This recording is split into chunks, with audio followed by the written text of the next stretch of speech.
All right, so we talked about great lead generation. So I'm curious, from all four of you, if you could only do 2 sources of lead generation, only 2, and that's right, what would they be? Only 2. Depends on the market. And your goal was to take listings.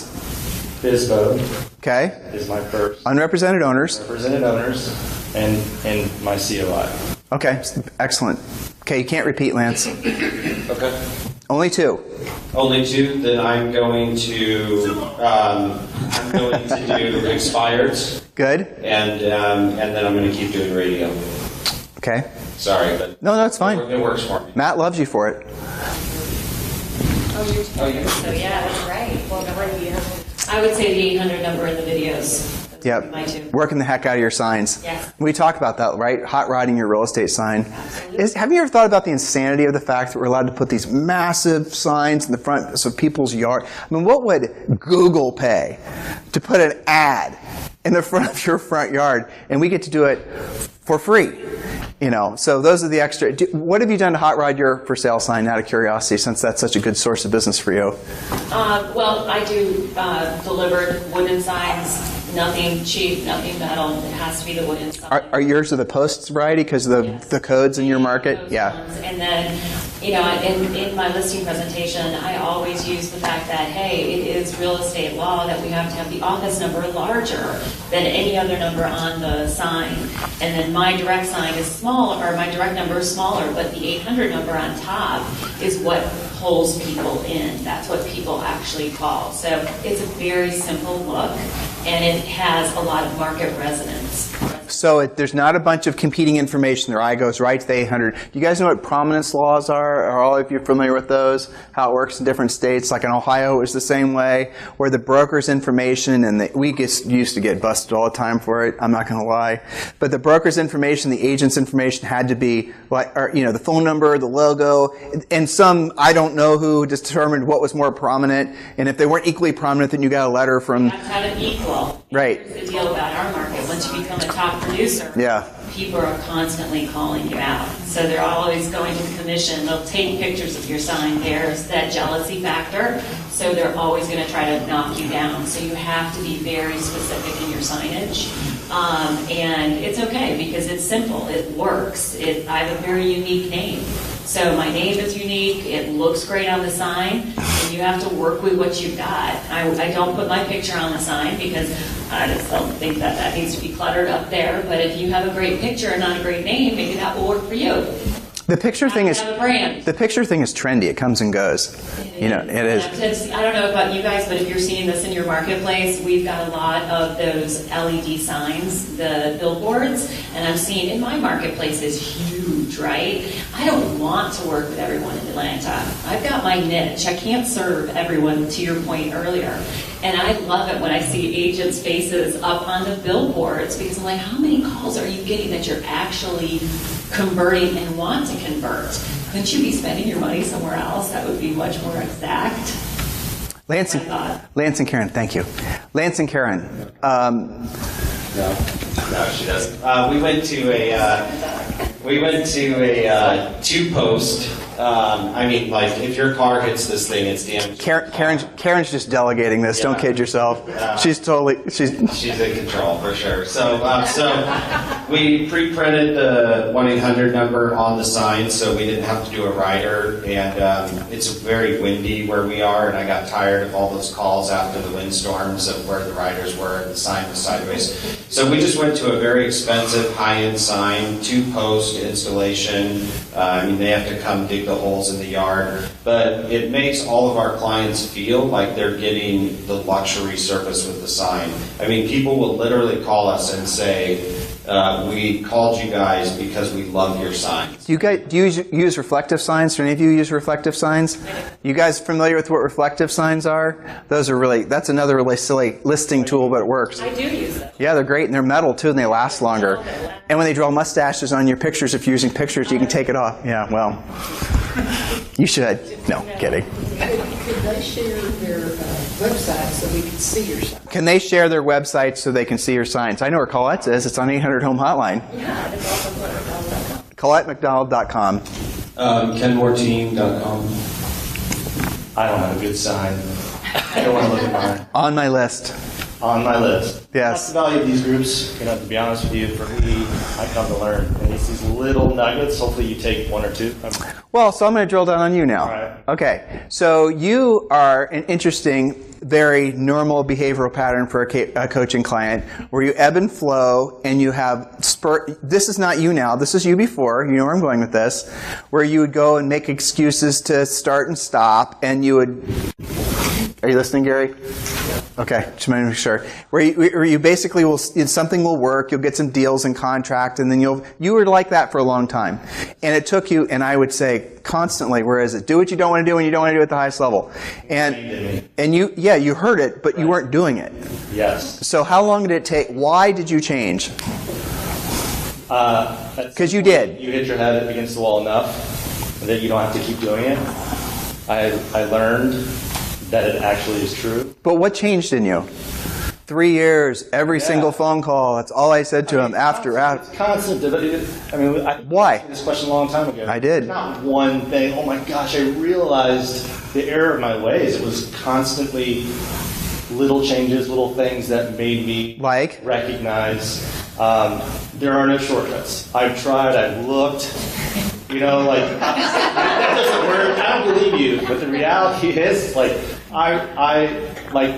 was talking about today, I have mentors that I go seek out that are successful, ultra successful, that I want to be like. It's worth mentioning, Brandon, sorry to interrupt you. Good. You run a profit margin in your own real estate practice. It's probably 75, 80%. You pocket everything you make. Yes. I don't, the 10% marketing thing, I spent like $500 a month. Yeah, you spend no money. But see, here's the sort of dichotomy. For the most part. Here's the dichotomy in real estate, and here's the bifurcation that's going to happen as a result of this changing market. You're going to see agents that run slim margins go out of business. How do I know? It happened before. It'll happen again. Of course it will, because they'll take too long to change. And agents like him will get more business and make more money, and he'll be buying the properties when they go on sale in his marketplace. I bought properties from him in his marketplace. A great rental, by the way. So let's get back to the doing what you don't want to do when you don't want to do it. I mean, because you make more money, net profit, and I'm not going to say it, you make more money per year than most agents do that are grossing probably $3 million a year, maybe $4 million a year in gross commission as a team. You personally put that much money in your pocket. For sure. For sure. Okay. So you have to do a lot of the work yourself. Yes. You have to do what you don't want to do when you don't want to do it at the highest level. Okay. In the morning. In the morning. So talk about it.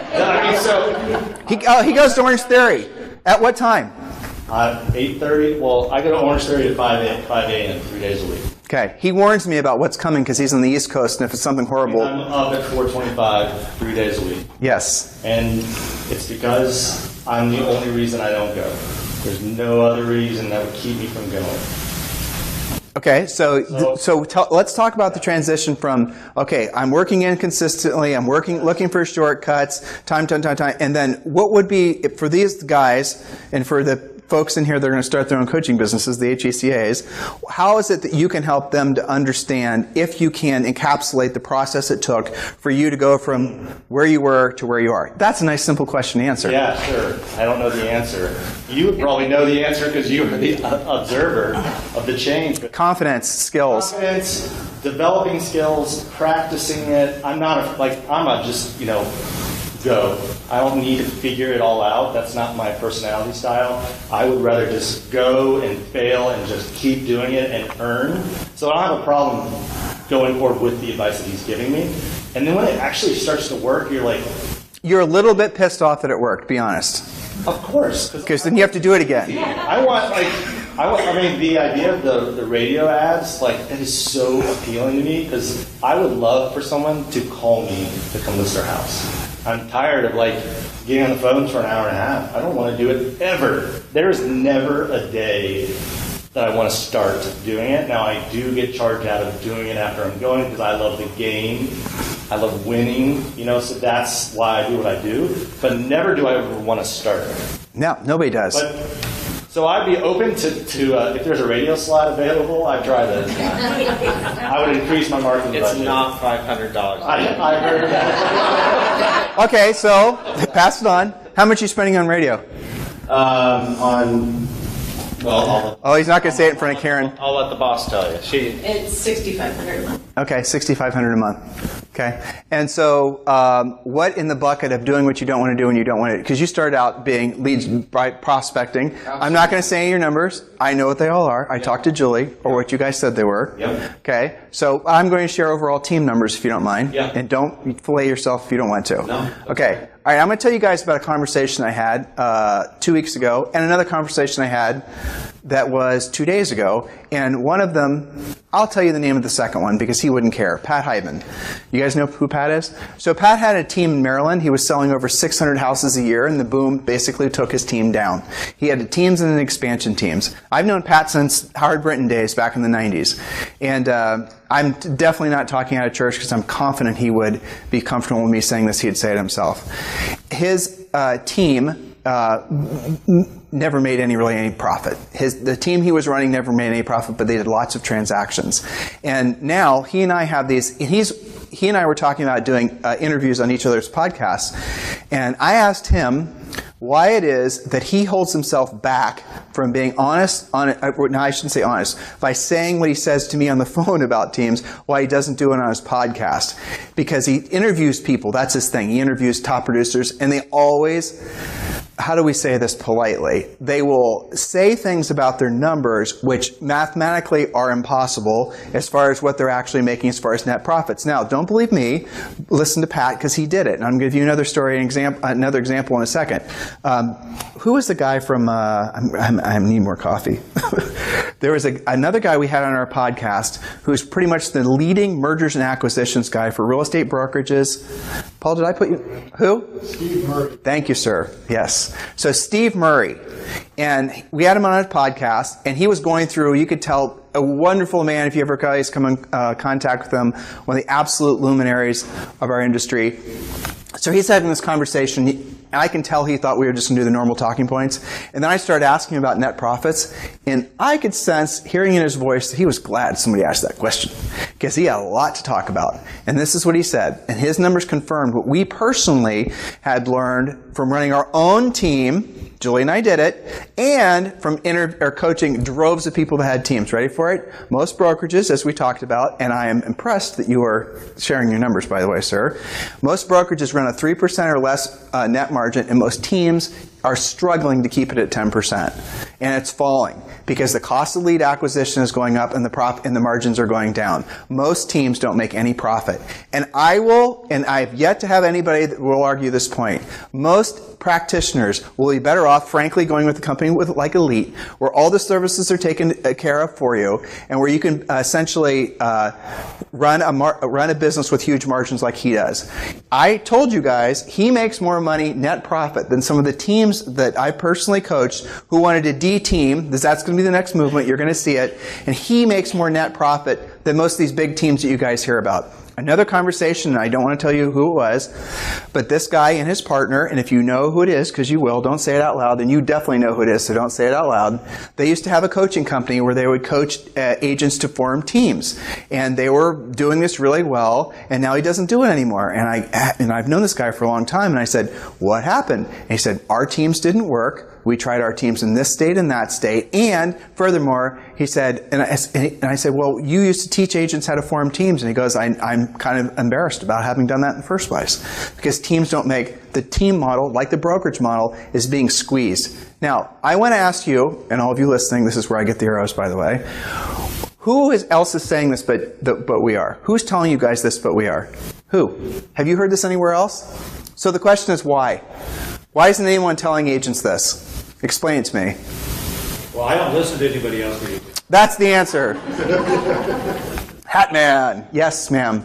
They want to get some people in the business. Yeah. Right. Well, I think what's Brandon's answer too. They don't know themselves, okay, or because it's become trendy, and there's whole industries now that have built up around supporting the team model. When you go to some of these conferences and you walk through their halls and there's all these vendors, all those vendors are selling things that are designed to support the team model, designed to support this, but it's not what's best for the agent. Is this resonating with all of you, or are we hitting on all cylinders? Yes, ma'am. Could it depend on how you you structure the? No, not really. No, because you're paying too much. The brokers are struggling, giving too much of their commission away. What do you think is happening on the agent side? I mean, on the team side. Now, if you have let's not debate the point. Okay, I'll email me and I'll share the math with you. You can listen to the interview I did with Steve. But if you have a really high sale price and you're able to pay your agents a really below market split, then you have something. And those are the only people I know where numbers make sense. Okay, I'm not going to give names, but one of the top teams on the East Coast, longtime client, he comes and goes in my personal schedule, and he did the team thing. I ran through his numbers, and I asked him, I looked at how much money he was making on the buyer agent side, and he was making no profit. And he rationalized it by saying, I'm making all my money, my buyer's agents are paying for my overhead. That's what he said. That was his rationalization. So I had someone on the podcast, don't remember the name, and this guy was the #1 team in all of San Diego. No one remembers. I don't remember his name, Jason or something. #1 team, if you can get online, you can check. Just put in San Diego and search on our website. I don't remember his name. I'm sorry? Kyle. Yes, Kyle Whistle. Great guy. I really liked that interview. He was honest. And I asked him what the biggest mistake. How'd you remember that? You that smart? I know Kyle and Brian. Oh, yeah. So he said, one of the biggest mistakes I ever made, hopefully I'm not paraphrasing too much, was starting a team.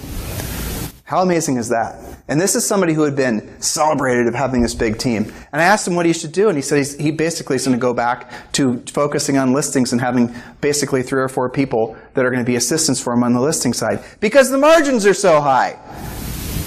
You guys think, well, I'm going to hire this big team, I'm going to delegate everything. You're going to delegate the cash flow is what you're going to delegate. Does this make sense? This resonating? So listen, guys, I know there's all these things that are said and all these people that want you to believe that you have to do all this to be successful. Ryan and I were talking about ego.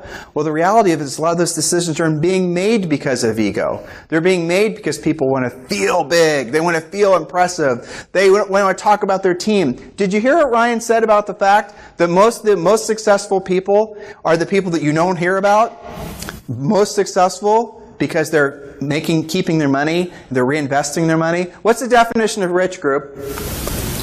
Money works for you, you no longer work for it. That's right. Where your money works for you, you no longer have to work for your money. If you don't have profit, you're not ever going to be rich because you're not going to have the profit to reinvest to become rich. Does that make sense? Yeah. Okay. That's how simple this business is. But why it's been allowed to get so convoluted and crazy and confusing and away from the core, which is, what's the true purpose of being in real estate? What's our mission? What's our highest and truest purpose on this planet?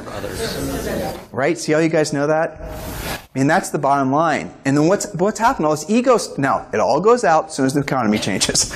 And then 10 years from now, it'll all come back again. But learn from it. Don't have to, learn from it. Position yourselves for it. All right, so I think we're done with you guys.